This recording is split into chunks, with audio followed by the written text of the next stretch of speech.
Hello and welcome to this special show on the monetary policy. I'm Latha Venkatesh.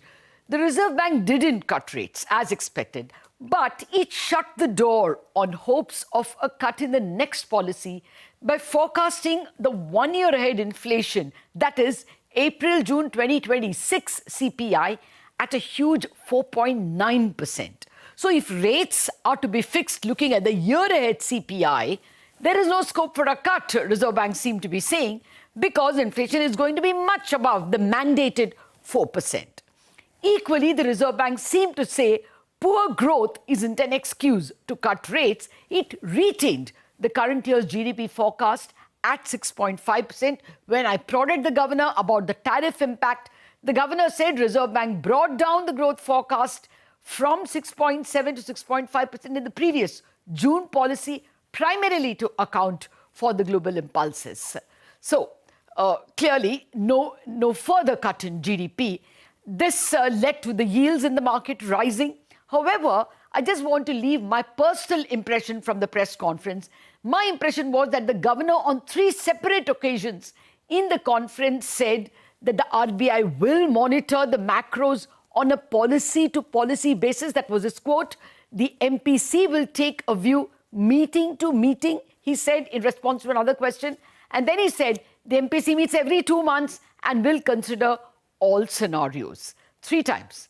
So this gives me the feeling that we can't rule out a cut maybe in December or February next. But with that initial impressions, let me invite the experts joining me to parse the policy. I'm Mridul, Saggar, former MPC member, former RBI ED, and now Professor of Economics at IIM Kozhikode. Samiran Chakraborty, the economist from Citi, India, and Abhishek Upadhyay of ICICI. Well, gentlemen, thank you very much for your time. In a bit, we're going to be joined by the State Bank of India chairman as well. But Samiran, let me start with you. You wouldn't say that this repeated reference to we will change policy to policy, meeting to meeting, does give a hope somewhere in maybe February or December, especially if the Fed were to cut rates several times? No? You don't think there's a hope? Latha, our baseline assumption is that RBI has gone for a longish hold now. Part of the reason why RBI probably decided not to cut 25 basis points today was precisely this reason, that they would have otherwise felt the pressure to hike sometime next year when inflation numbers would inch up. So they've given that buffer to themselves of not being forced to hike next year. In our view, out of the 2 things of downside surprises to growth versus downside surprises to inflation, it is more likely that the downside surprises to growth could cause a change to this view and force RBI to cut rates further. For that, we'll have to wait for some more time to get clarity on to what extent the tariffs, etc., are reducing RBI's growth expectations. But inflation numbers, where the projections stand today, it is very unlikely that small changes to inflation forecast would make material differences to RBI's rate path. Having said that, we are very conscious that early next calendar year, we are going to see base year revisions to both GDP and CPI. So to what extent those series deviate from the current series on the basis of which we are forecasting could also have material impact on policy decisions.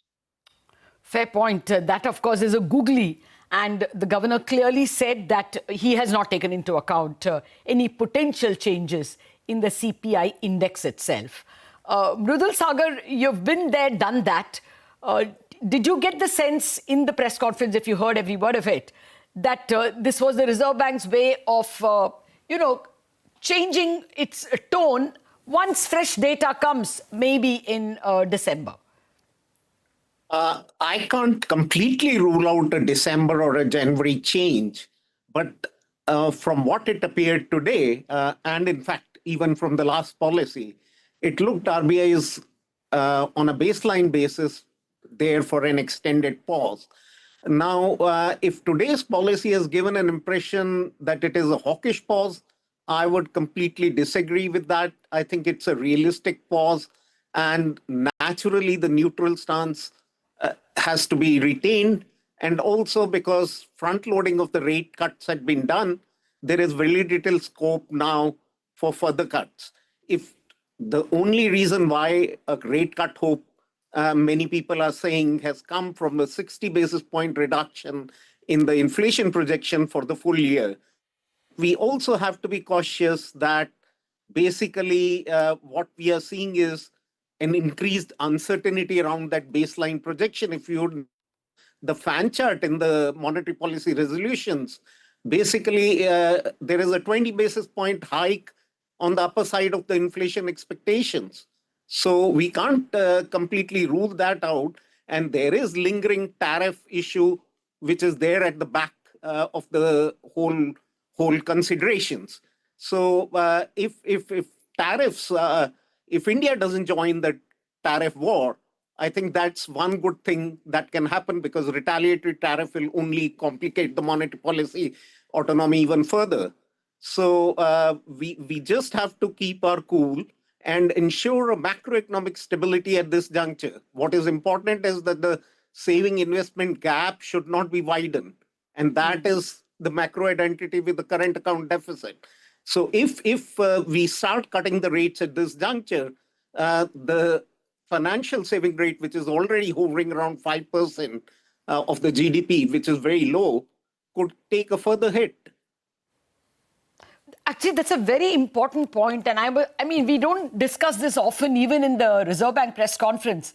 You would think that's a big reason, right? In any case, household financial savings are not where we would like them to be. And that would be one reason why the Reserve Bank is wary of cutting, right, Mridul?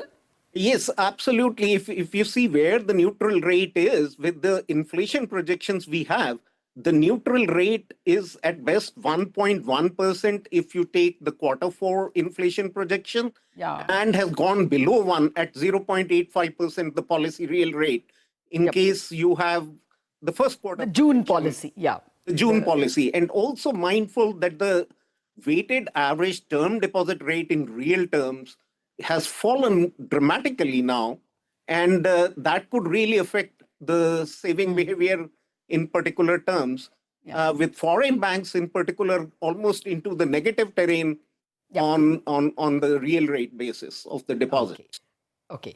No, I'm glad we don't get the saver's point of view. We are always worried about those who pay EMIs, and this is something which lately the Reserve Bank, as the monetary authority, should worry about. Abhishek, Upadhyay, you know, the 10-year yield went to 6.4, yaar. I mean, that was quite a reaction. What is the market and the swap market telling us? They are ruling out rate cuts altogether? Well, Latha, so the bond market reaction clearly indicates there was some expectation RBI could move in the next policy, if not in this policy. And because there was no clear guidance that is going to happen, we have seen some reaction.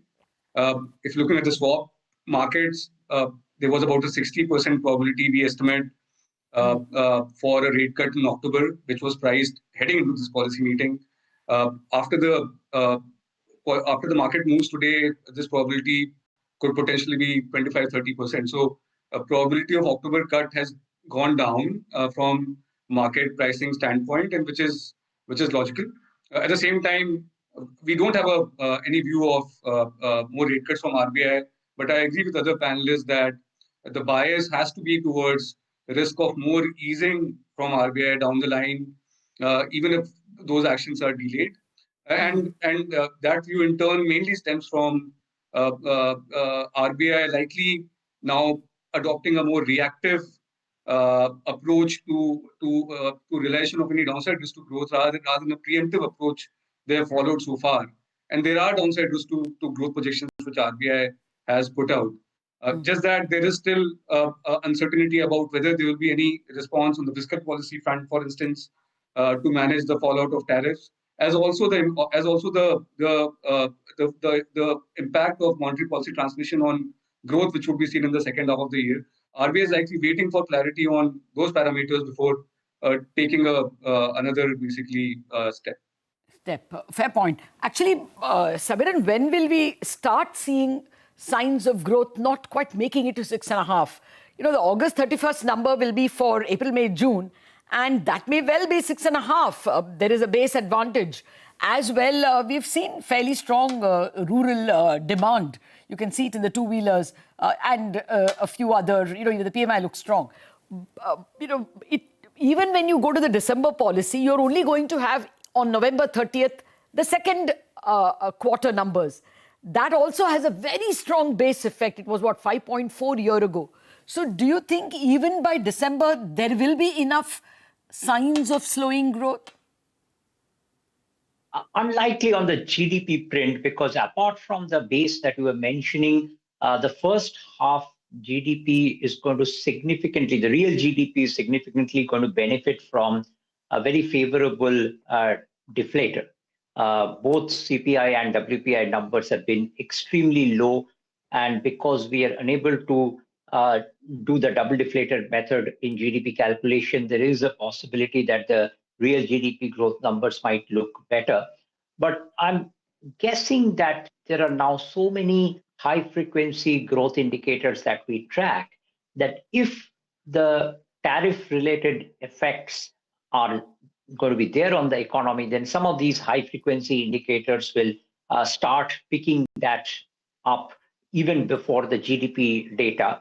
So to that extent, I think by December, we will have some clarity on whether the RBI will need to revise down its 6.5% GDP growth forecast for the full year or not. Okay. Yeah, we would have other signs. Would you agree, Mridul, that, RBI would have its own heat map, right? And if the tariffs get ossified at 25%, it looks like we are going to be lucky if it's 25, going by recent comments. Do you think that we will start seeing the pinch in lead indicators much earlier? It is possible, not so much with the direct crunching of the numbers, but the sort of confidence channel which will work in this case and can lead to some capital outflows is the worry I have about the growth numbers. But also remains the fact that it will also push inflation up if India also sorts of get into a retaliatory tariff argument. And we have basically import share of the goods at nearly 36.4% in the CPI, which is not insignificant, even though it's not as high as in WPI. Mridul, I think India will not shoot itself in the leg. I don't think they will. Absolutely. Certainly, they are not going to. The posturing will not go to the extent of hurting ourselves. I agree. The statement that came out was pretty measured, a very measured rebuke. So, okay, let me actually get your growth forecasts, all of you. I didn't get a single person at 6.5 when I took a poll. So, the maximum I got was 6.3. But in any case, what are your forecasts, Abhishek, for the current year? 3 with 30 to 40 basis downside if tariffs stick. Okay. Samiran? We are at 6.7 with 0.2 to 0.4% downside risk from tariffs, which we have just put it as a sensitivity analysis rather than putting it in the baseline. So you're, barring the tariffs, you're expecting it to be even better than what the Reserve Bank is saying, 6.7. Absolutely, because of two reasons. One I mentioned is the deflator effect, which will positively impact the first half. And second half, we think that without tariff, or if the tariff gets resolved in some way, then I think market is underappreciating the stimulative effect of both the monetary and fiscal stimulus that has been given. So we have built in a slightly better growth forecast than what the street is probably thinking. Okay. I know much of that depends on how the market performs. India is becoming a stock market-led country, and if the wealth effect evaporates for whatever reason, then stimuli may not help, is my feeling. Where do you stand, Mridul, in terms of growth? Do you make these forecasts? So I do make, but I'm this time largely in line with the RBI focus, because I do see some tariff effects coming basically through the confidence channel and the capital outflow channel, which might accentuate, given that the pricing markets is very high at the moment. So some correction could come in, and that would have its own repercussions for the growth, as you rightly pointed out, that there are wealth effects on the consumption and also on the investment, basically, of the collateral valuations go down. So that might push India back to 6.5. And 6.5 is essentially because what Samiran was pointing out was the deflator issue. So your WPI inflation is very low at the moment, but with tariffs, the WPIs would get affected probably more than the CPIs. So that could start getting corrected as we go down the line. So we have to wait and watch the forward-looking numbers closely. Fair point. Okay, so not all that negative, the two of you, primarily because, we have got the inflation number is not likely to be very high. Abhishek, very quickly, I wanted to know what you made. Was there any hint on how liquidity would pan out? Do you continue to see the call rate being lower than the repo rate? Latha, RBI has come out with the liquidity management framework report just a few minutes back. So we see no big changes there. So some of the changes, which markets was somewhat worried about, including a potential shift in monetary policy benchmarking to a secured benchmark from weighted average call rate, which is the benchmark currently. That would have meant that RBI would have needed to tighten liquidity conditions potentially and or provide the non-bank participants access to SDF window. That has not happened, so WACR remains the overnight target. Other changes include shift from a 14-day financing operation to a 7-day operation, but that is not significant. RBI is already conducting operations that ways. There has been no provision of liquidity provided at the fixed rate repo window, which some, including us, would have hoped for, even if RBI could have capped that provision. That has not happened. But to your question, what this means is that because RBI will not be conducting, fixed rate repo operations or overnight operations as the main operation, overnight rates will either be somewhat lower than repo rate or higher than repo rate, depending on the liquidity conditions. Based on the liquidity outlook that we have for next few months, when CRR cuts also will kick in, we think WACR, weighted average call rate, will be somewhat below repo rate in the next few months, but closer to repo rate rather than the SDF rate. Okay. Well, Samiran, do you want to add to that? Actually, running out of time, I do want your view on the rupee as well, with what the Reserve Bank is saying, with the way non-farm payroll numbers have come. Does the rupee look like crossing 88 to the dollar? Well, it seems like the RBI has allowed a bit of depreciation in the real effective exchange rate. Also, we are now tracking the RER somewhere around the 99 to 100 range, which is slightly lower than the historical range on the 40-country RER. And this could be RBI's way of thinking that this is growth supportive, or it could be because RBI wants to create a bit of buffer on the tariff by keeping the exchange rate in an offset mode. So the primary way to approach the currency, if RBI believes that the currency is depreciating more than what it wants, is through FX intervention, not through the interest rate channel. So from that perspective, I would think that whether RBI considers any further rate cut or not, that will be more determined by the growth outturn rather than the exchange rate.